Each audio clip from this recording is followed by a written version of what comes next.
Hello everyone! So welcome back to my channel. Today we're going to cook simplified fried rice. I'm gonna show you how to cook my easiest version of fried rice. So come on guys, come cook with me! So here are our ingredients. We're going to use vegetable oil or any oil that you want. We have here garlic, onions, and sliced carrots, 2 beaten eggs, some leftovers, ham, or if you have some bacon or sausages, whatever is available on your pantry or on your fridge. And most importantly, we're going to use a day-old rice. This is around like 2 cups. We are also going to add 1/2 cup of green peas. To season our fried rice, we're going to use like a tablespoon of oyster sauce and then salt and pepper. Okay, so first of all, we're going to put our oil. Okay, so next, we're going to cook our eggs first.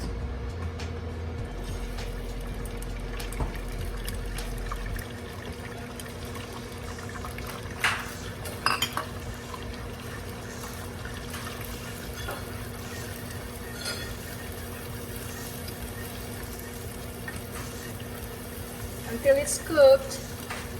Then let's set this aside.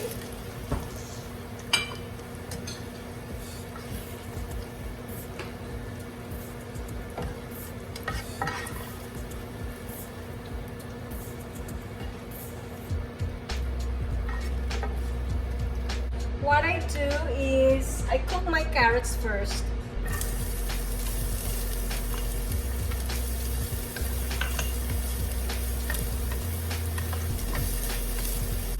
And then I need to caramelize my onions.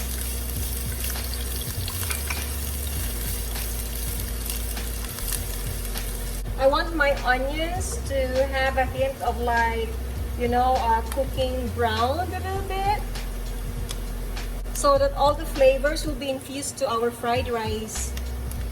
So you can see now guys, onions are now caramelized. Next, I'm going to put now the garlic.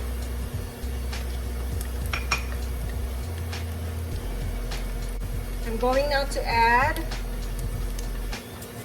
our sliced ham.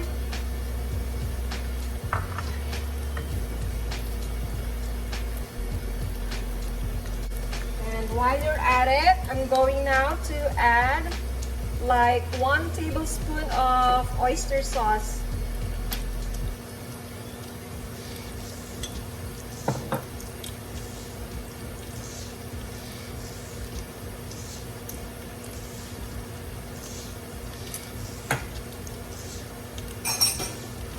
Let's just mix.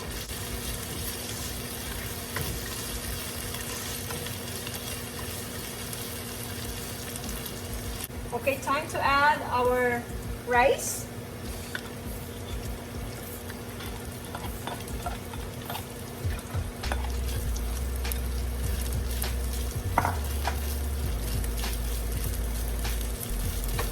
Don't be afraid to make the base of your fried rice a little bit brown. It will be more tastier. Okay, I'm going now to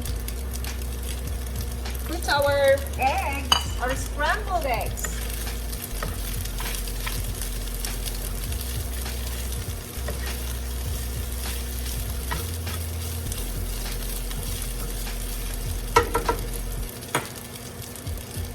Now time to add our salt. Just season it according to your taste.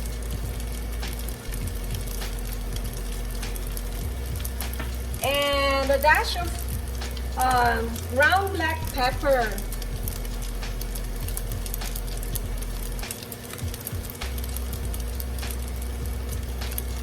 And lastly, I'm going to add the green peas.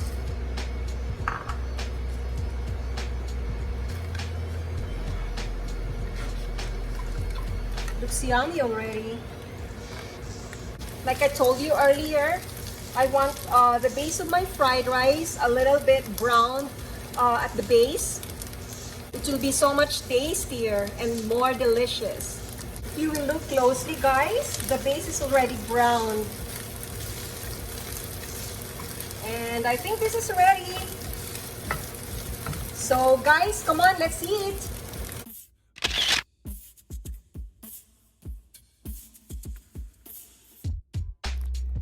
Let's taste. Yummy. Complementary with the barbecue that I cooked like earlier. Yummy.